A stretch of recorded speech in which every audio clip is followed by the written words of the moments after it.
The Copa Mundial, the Tiempo Legend, the Nike Premier, these are all examples of amazing football boots. And what's one thing that they all have in common? They're all made with leather. In fact, the first football boot ever was made over 200 years ago using leather, and it's been one of the most popular materials ever since. But times change, and now popular models like the Predator, the Mercurial, and the Adidas X Speed Portal are all made using synthetics. But despite these advances, there's still always been some options on the market for players who prefer leather football boots. But at the end of 2023, this year, those options are going to start to disappear. So why is this happening?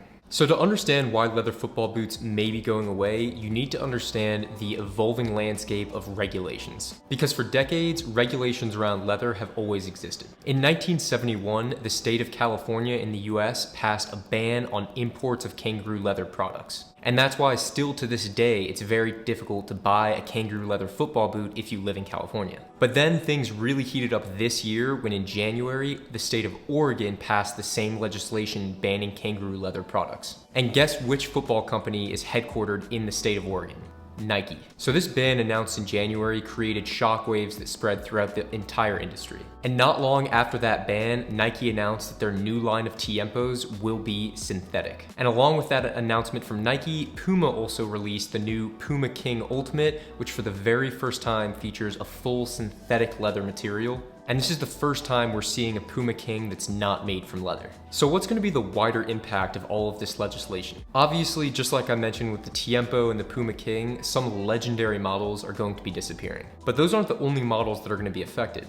On World Soccer Shop right now, there are over 70 different variations of kangaroo leather and calf leather football boots available to purchase right now. And it's unclear how all of those models are going to be affected over the next couple years. So far, it seems like Nike and Puma have taken the biggest stances against leather and are definitely going to see those leather models decreasing drastically within the next few years. Although it's confirmed that the Nike Tiempo is going to become a synthetic model, it's still unclear whether the current kangaroo leather Nike Premier 3 is going to see any changes to its model lineup in 2024. Adidas has come out and said that they will continue offering leather boots into 2024, so it seems like as of now, the Copa Mundial, the Copa Pure are safe. Other big brands like New Balance, Asics, and Mizuno haven't made much of a statement yet regarding how they'll proceed with leather football boots in the future. But it's very likely that these other brands that haven't made any statements regarding their leather use yet might face pushback from both ethical sides and regulatory sides in the future. So the next question you might have is, should you even care about this? Well, if you don't wear leather football boots and you prefer synthetic materials, honestly, this news probably isn't going to have much of an impact on you. But it's important to realize there's a reason that leather has been used in football boots for so many decades. It's comfortable, durable, and most importantly, it's adaptable. It's one of the only materials that's currently on the market that actually molds to the shape of your feet over time.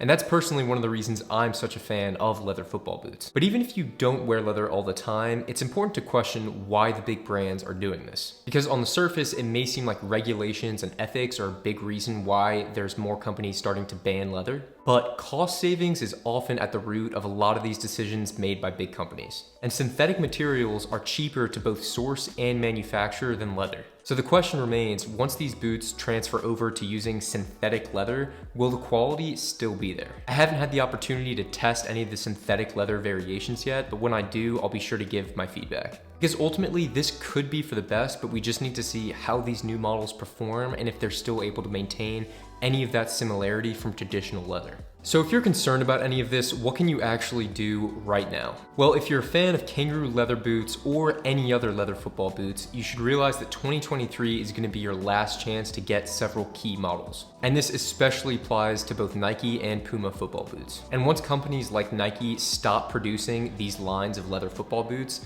the price of them on the secondhand market is likely going to increase drastically. So if you are interested in picking up a pair, I'm going to link below to my personal favorite leather football boots that are currently available on the market. So to wrap things up, it seems like unfortunately leather is going to be leaving some iconic football boots possibly forever. But on the bright side, I'm confident that there are going to be some holdout models from companies that want to continue producing leather boots like Adidas and Mizuno. And only time will tell if these new synthetic leather boots are actually going to live up to the name of real leather. But it's also important to realize that if consumers are vocal about their preferences, brands are always likely to listen. So personally, I don't think that we've seen the last of leather football boots. So that's it for this video. If you've enjoyed it, please leave a like, and I will see you in the next video.